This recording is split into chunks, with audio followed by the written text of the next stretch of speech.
Hello everyone, स्वागत है आप सभी का एक बार फिर 10 व्हील पॉइंट इंस्टीट्यूट इंदौर में। आशा करता हूँ आप सब बहुत अच्छे होंगे।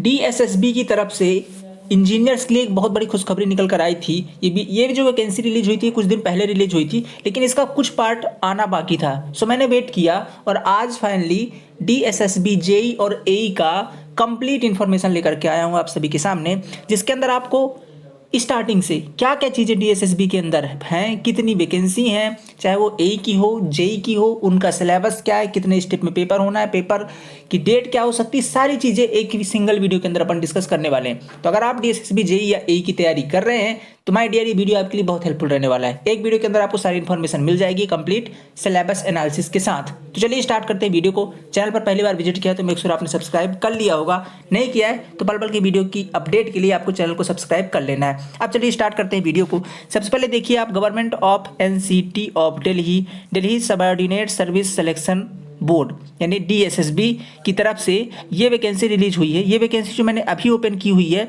ये है जूनियर इंजीनियर की। इसके बाद अपन बात करेंगे असिस्टेंट इंजीनियर की भी, फिर बात करेंगे सिलेबस की। ओके, तो देखिए स्टार्ट करते हैं अपन। सबसे पहले आप देखिएगा, ये जो वैकेंसी रिलीज हुई थी ये 29 तारीख को रिलीज हुई थी। ठीक है, आज चूंकि अभी इसका फॉर्म फिलअप स्टार्ट नहीं हुआ है, आप अगर देखेंगे इसका जो फॉर्म की फिलअप स्टार्टिंग होगी वो होगा 10 जनवरी से। ठीक है, तो आज है 7, मतलब 3 दिन बाद से इसमें फॉर्म फिलअप स्टार्ट हो जाएगा। आप 3 दिन बाद को फॉर्म को अप्लाई कर पाएंगे। जो इसकी लास्ट डेट है फॉर्म फिलअप की, ये है 9 फरवरी को, मतलब लगभग 1 महीने का समय आपको है। 1 महीने के अंदर आप फॉर्म को फिलअप कर सकते हैं। क्या लिखा हुआ है पढ़ते हैं थोड़ा सा।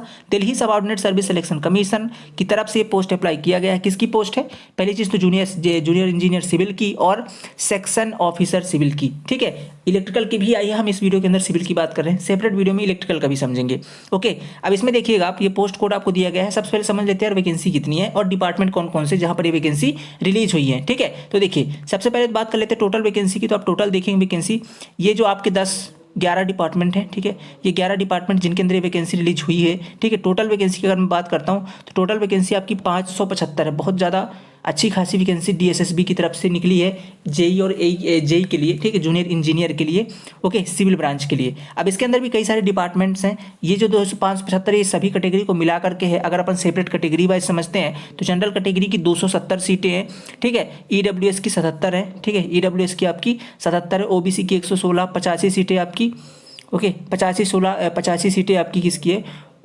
एससी की है। एसटी की 27 है। कुल मिलाकर के 575 सीटें हैं। ठीक है, ये डीएसएसबी की तरफ से इतनी वैकेंसी निकल करके आई हुई है। ओके ओके, तो ये थी तो इन्फॉर्मेशन वैकेंसी की। टोटल 575 वैकेंसी, अच्छी खासी वैकेंसी यहाँ पर आपको डीएसएसबी की तरफ से देखने को मिल रही है। ठीक है, अब बात करते हैं डिपार्टमेंट कौन कौन से हैं। तो आप देख सकते हो रिस्पेक्टिव डिपार्टमेंट्स के अंदर अलग अलग सीटें हैं। जैसे पहला आपका north Delhi municipal corporation, north DMC की तरफ से 35 पोस्ट जनरल की। टोटल मिलाकर देखें तो 88 पोस्ट है। ऐसे सेपरेट डिपार्टमेंट्स हैं। सेपरेट डिपार्टमेंट्स के लिए सेपरेट एजुकेशनल क्वालिफिकेशन की रिक्वायरमेंट है, समझते हैं एक तरीके से। ठीक है, तो वैकेंसी आपने समझ ली, तो 575 वैकेंसीज है। आगे अगर चलते हैं तो आगे आपको एक चीज़ दिखाना चाहता हूँ जो इंपॉर्टेंट है आप सभी के लिए। सबसे पहले तो डिपार्टमेंट वाइज समझते हैं कि पोस्टें कितनी है। डिपार्टमेंट वाइज पहले समझ लेते हैं। सबसे पहला डिपार्टमेंट है आपका नॉर्थ डीएमसी।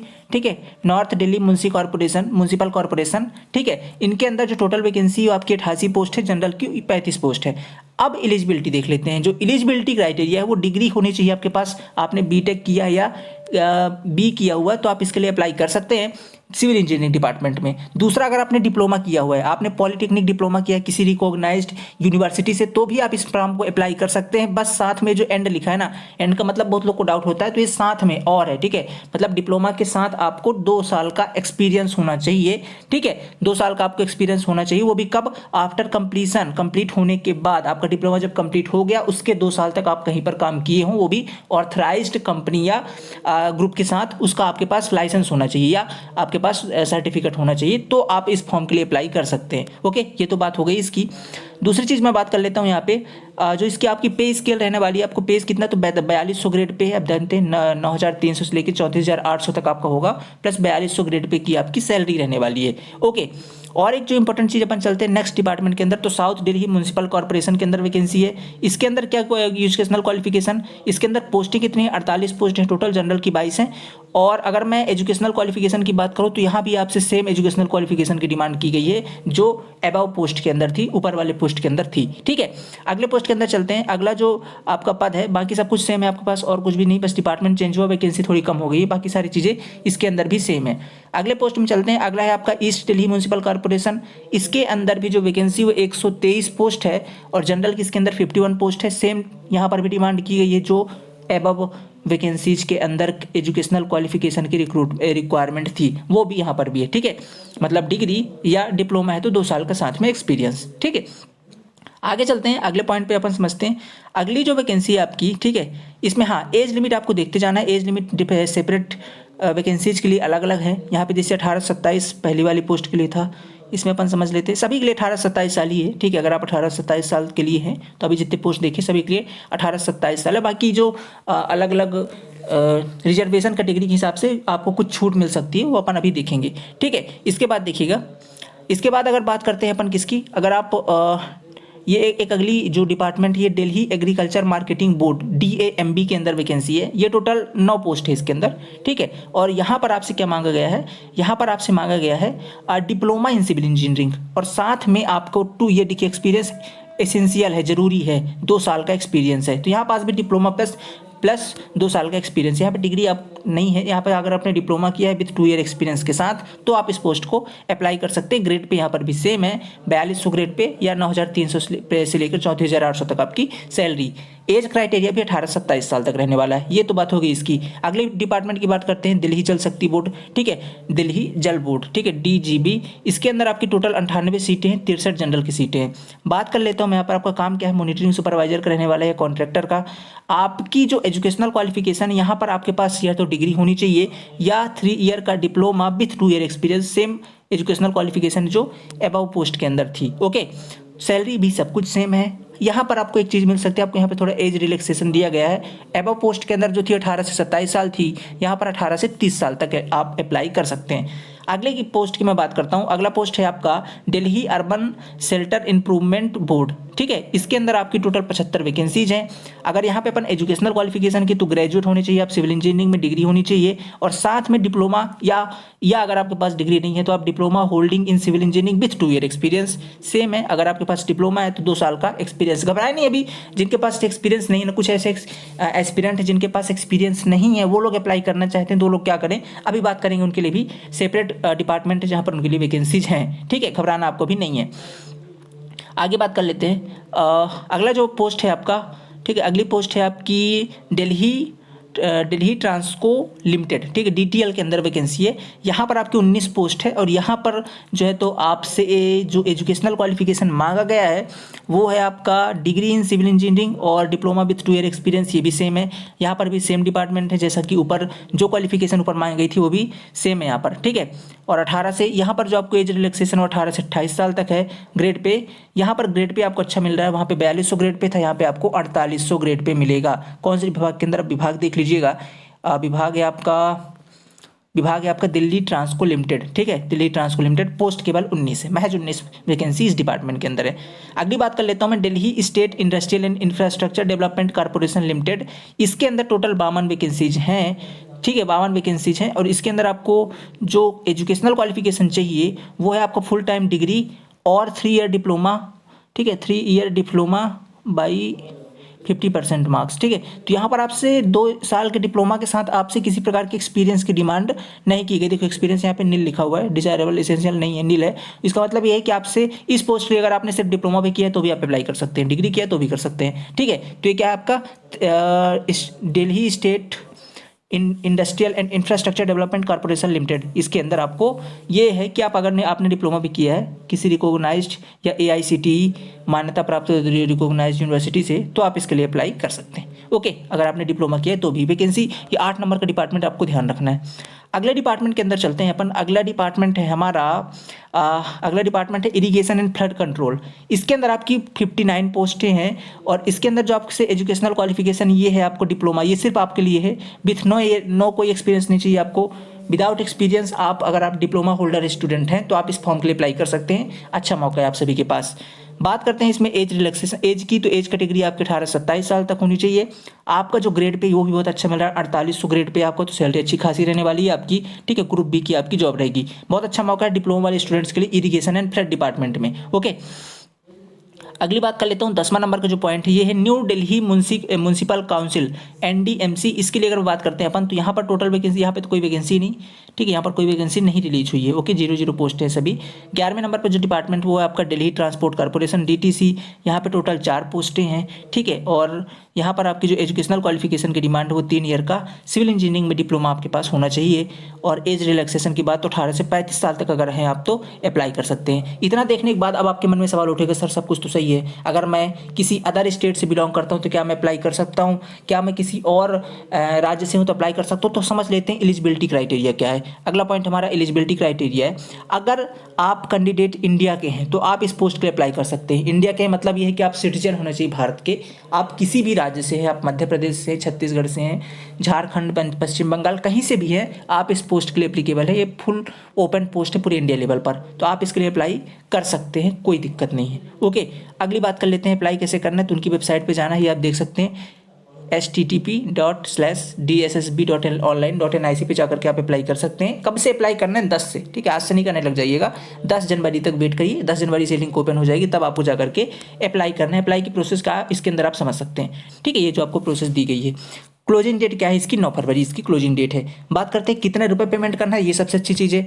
ये आपको व्यापम की तरह बहुत ज़्यादा पैसे नहीं ले रहे हैं, ठीक है। ये कितना ले रहे हैं आपसे? महज 100 रुपये ले रहे हैं, 100 रुपये चार्ज करने वाले। सो आप 100 रुपये पेमेंट करके एसएससी की तरफ से ही तरह ही आप इसमें ज्वाइन हो सकते हैं। इतना समझने के बाद अब आपको मांगेगा सर ये पेपर कितने स्टेप में लेंगे, सब कुछ तो सही है। अब समझ लेते हैं एग्जामिनेशन स्कीम की। देखो यार, दिल्ली सबऑर्डिनेट सर्विस कमीशन के एक चीज़ बड़ी अच्छी लगती है, वो लोग नोटिफिकेशन बड़ा अच्छा देते हैं, एकदम डिटेल में देते हैं, कोई चीज़ ना हिडन नहीं रहती, सारी चीज़ें एकदम ओपनली दे देते हैं। देखिए, एग्जाम जो है आपका डीएसएसबी का वो होना है आपका 2 स्टेप के अंदर, एक टायर फर्स्ट और दूसरा टायर सेकंड, ठीक है, जूनियर इंजीनियर के लिए। अब टायर फर्स्ट के अंदर क्या सिलेबस है, टायर सेकंड का क्या सिलेबस है? देखिए, टायर फर्स्ट का जो सिलेबस है, टायर फर्स्ट भी 2 पार्ट के अंदर डिवाइडेड है। कौन कौन से पार्ट के अंदर? एक तो सेक्शन फर्स्ट और दूसरा सेक्शन सेकंड, या सेक्शन ए या सेक्शन बी कह सकते हैं। सेक्शन ए के अंदर ये जो टोटल होगा ये एक ही पेपर, जैसे एसएससी के अंदर होता है ना आपका section A non technical, section B technical, same चीज़ यहाँ पर भी है, ठीक है। इसमें जो सेक्शन ए है ये भी नॉन टेक्निकल है, और इसके अंदर आपके सेपरेट सब्जेक्ट्स हैं। क्या क्या है? जनरल अवेयरनेस है, जनरल इंटेलिजेंस, रीजनिंग है, अरिथमेटिक, न्यूमेरिकल एबिलिटी है, test of Hindi language, comprehension है, टेस्ट ऑफ इंग्लिश लैंग्वेज और कॉम्प्रिहेंशन है, ठीक है। 20 मार्क्स के कॉम्प्रिहेंशन आपके आने वाले हैं। तो ये है आपका किसका? नॉन टेक्निकल का सिलेबस, ठीक है। अब इसका डिटेल में भी देखेंगे कि पेपर है ये तो 100 नंबर का नॉन टेक्निकल पोर्शन है। टेक्निकल की बात कर लेते हैं, 100 नंबर आपके रिस्पेक्टिव सब्जेक्ट से जो आपने बीटेक डी या डिप्लोमा के अंदर पढ़ा है वहाँ से क्वेश्चन पूछे जाएंगे। 100 नंबर का टोटल कितना हो गया? 200 मार्क्स का। ये आपका टायर फर्स्ट है, ये आपका टीयर फर्स्ट है। टीयर सेकंड की बात कर लेते हैं। टीयर सेकंड आप देख सकते हो, टीयर सेकंड के अंदर भी, ठीक है, टीयर सेकंड के अंदर भी आपके 2 पेपर होने हैं, और वो भी वो पेपर जो है आपको 2.5 घंटे का होगा, ठीक है, 2 घंटे 30 मिनट का होगा। Type of multiple choice covering of entire syllabus qualifying subject, जिस सब्जेक्ट से आपने अपना डिप्लोमा वगैरह किया उससे आपके 100 नंबर क्वेश्चन होंगे, ठीक है। और दूसरा आपका objective type multiple choice question to evaluate the ability of application of concept, ये भी आपका टेक्निकल से ही रिलेटेड है। तो मतलब दोनों पेपर आपके टेक्निकल से ही रिलेटेड होंगे यहाँ पर, ओके, दोनों पेपर आपके टेक्निकल से ही रिलेटेड होंगे इसमें, और ठीक है, और आपको कोई वो नहीं लेनी, ठीक है। यहाँ पर देखिए, जो ये वाला पार्ट फर्स्ट के अंदर आपके 100 क्वेश्चन होंगे, और इसमें पार्ट सेकंड के अंदर आपके 50 क्वेश्चन होंगे। मतलब यहाँ पर जो पार्ट सेकंड है 2 नंबर के क्वेश्चन होगा, और पार्ट फर्स्ट के अंदर आपका 1 नंबर का। टाइमिंग आपकी यहाँ पे 2.5 घंटा है, टोटल पेपर 200 नंबर का। ये आपका टायर सेकंड है, तो मतलब टेक्निकल का बहुत अच्छा वेटेज है सिविल इंजीनियरिंग के अंदर यहाँ पर। ओके, अब बात करते हैं थोड़ा सा अगले पॉइंट की। अगला पॉइंट इसके अंदर जो इंपॉर्टेंट है, निगेटिव मार्किंग। सर क्या निगेटिव मार्किंग होगी? बिल्कुल निगेटिव मार्किंग होगी। कितने की निगेटिव मार्किंग होगी? 0.25 मार्क्स की, ठीक है। मतलब अगर आप 4 क्वेश्चन गलत करते हैं तो आपकी एक सही क्वेश्चन को गलत कर देंगे, 1.4 की माइनस मार्किंग है, ठीक है। यहाँ तक आपकी चीज़ें समझ में आ गई। अगला पॉइंट अपन चलते हैं। हाँ, आपको मिनिमम कितने मार्क्स जो है तो वो लाने जरूरी है। तो ये आपके जनरल के लिए 40% मार्क्स, ओबीसी के लिए 35% और एसटी/एससी के लिए 30% का, ठीक है, ये आपकी मिनिमम होनी चाहिए। इसके बाद अगर और कोई इंपॉर्टेंट पॉइंट पर अपन बात करते हैं, ठीक है, रिजर्वेशन बेनिफिट्स क्या कहें तो आप इस पीडीएफ के अंदर पढ़ सकते हैं, डिटेल के अंदर और सारी चीज़ें दी गई हैं। अपन इंपॉर्टेंट पॉइंट्स पर भी बात करेंगे। एज रिलैक्सेशन यहाँ पे देख सकते हैं आप, कितना एज रिलैक्सेशन आपको मिलेगा। ओके। तो जैसे अगर आप ST/SC तो 5 साल का, मतलब 28 तक है तो आपको 30 तक मिल जाएगा, ये 27 तक है तो 32 तक आप भर सकते हैं। OBC के लिए 3 साल का है, PWD तो 10 साल का है, PWD प्लस ST/SC तो 15 साल का, और PWD प्लस OBC है तो 13 साल का, ये एज रिलैक्सेशन पढ़ सकते हैं आप। ओके, और बात कर लेते हैं अपन। ठीक है, तो ये तो सारी चीज़ें होगी इसके अंदर। अब अपन चलेंगे थोड़ा सा सिलेबस के ऊपर। ठीक है, सिलेबस को डिटेल में समझेंगे। ठीक है, सिलेबस, चलिए तो देख लेते हैं अब सिलेबस के बारे में। ठीक है, सिलेबस क्या कहता है इसका। सिलेबस ही तो सब कुछ प्रॉब्लम है, बहुत डिटेल में सिलेबस दिया हुआ है। ठीक है, देखिए ये अपन जूनियर इंजीनियर की बात कर रहे हैं अभी। ठीक है, असिस्टेंट इंजीनियर का आप सेपरेट वीडियो में समझेंगे क्योंकि वीडियो की लेंथ अधिक हो रही है। ठीक है, तो ये बात है आपकी किसकी, जूनियर इंजीनियर की। देखिए इसके अंदर क्या है, जनरल टॉपिक्स हैं आपके। पहली चीज़ तो टायर फर्स्ट का क्या होना चाहिए, टायर फर्स्ट का। ठीक है, टायर फर्स्ट के अंदर आप जानते हैं आपके 2 पेपर होने टायर फर्स्ट में, सेक्शन ए और सेक्शन बी। सेक्शन ए का सिलेबस आपके सामने है। इसके अंदर सबसे पहली चीज़ तो क्या है, जनरल अवेयरनेस। ये आपका जनरल अवेयरनेस से क्वेश्चन आना है। जनरल अवेयरनेस आपने टॉपिक देख लिया वहाँ पे, जनरल अवेयरनेस का। ये जनरल अवेयरनेस का डिटेल में दिया है। Question will be design to test the ability of candidate general awareness to environment around him her and its applied to society. जो होती है जनरल, कि आपके आसपास जो सोसाइटी, जियोग्राफिकल, इकोनॉमिकल, कुल मिलाकर के आप यूपीएससी का सिलेबस देख लीजिए, चाहे इसका देख लीजिए, वो सारी चीज़ लगभग सेम ही है। कुल मिलाकर सारा जनरल अवेयरनेस कवर होगा। ठीक है, इसके बाद देखिएगा general intelligence and reasoning ability. ये क्या है, जनरल इंटेलिजेंस एंड रीजनिंग। तो रीजनिंग के अंदर देख लीजिए वर्बल एंड नॉन वर्बल जितनी रीजनिंग आप पढ़ते हैं वो सारी चीज़ें इसके अंदर पूछी जाएंगी। ठीक है, इसके बाद बात कर लेते हैं अपन arithmetic and numerical ability. Mathematics, mathematics के अंदर जो आप कंपटीशन के लिए पढ़ते हो सारी चीज़ें यहाँ पर इंक्लूडेड हैं। हिंदी लैंग्वेज एंड कॉम्प्रीहेंशन, तो हिंदी भी आपसे पूछी जाएगी, टेस्टिंग ऑफ कैंडिडेट, ग्रामर वगैरह से। ठीक है, संधि समास सारा चीज़ इसके अंदर, इंटोनेशन, अनाउंस, उपसर्ग, प्रत्यय सारा आना है। इंग्लिश लैंग्वेज एंड कॉम्प्रीहेंशन, तो इंग्लिश लैंग्वेज भी आपकी आ रही है यहाँ पर। ओके, तो ये 5 सब्जेक्ट हैं जो आपके इंक्लूडेड है इसके अंदर, आपके सेक्शन फर्स्ट के अंदर। ठीक है, टायर फर्स्ट का सेक्शन फर्स्ट आपका देख लिया, 5 सब्जेक्ट आने। दूसरा अगर बात करते हैं अपन टायर फर्स्ट का सेक्शन बी और टायर सेकंड का section B and section B, A and section B. ठीक है, टायर सेकंड का दोनों सेक्शन और टायर फर्स्ट का फर्स्ट सेकंड सेक्शन, उसके अंदर ये एक कंबाइंड सिलेबस है जिसके बारे में देखते हैं। अप्लाइड फिजिक्स, जिसे अपन अप्लाइड फिजिक्स आपने पढ़ा फर्स्ट ईयर के अंदर अपने, उसके अंदर आनी चीज़ें क्या क्या है आप देख सकते हैं।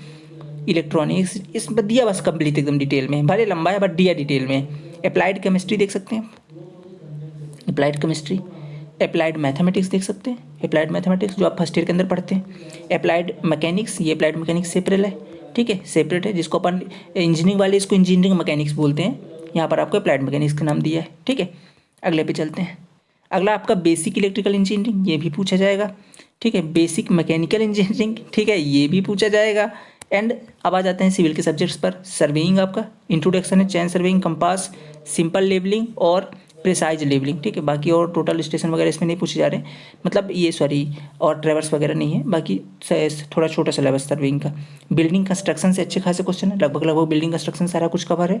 ठीक है, इसके बाद आपका देख सकते हो इरिगेशन इंजीनियरिंग कंप्लीट आ रही है। इसके बाद आपका हाइड्रोलिक्स की अगर बात कर लेते हैं अपन हाइड्रोलिक्स की, तो हाइड्रोलिक्स भी आपका कंप्लीट कवरअप है। इसके बाद है आपका कंप्यूटर एप्लीकेशन।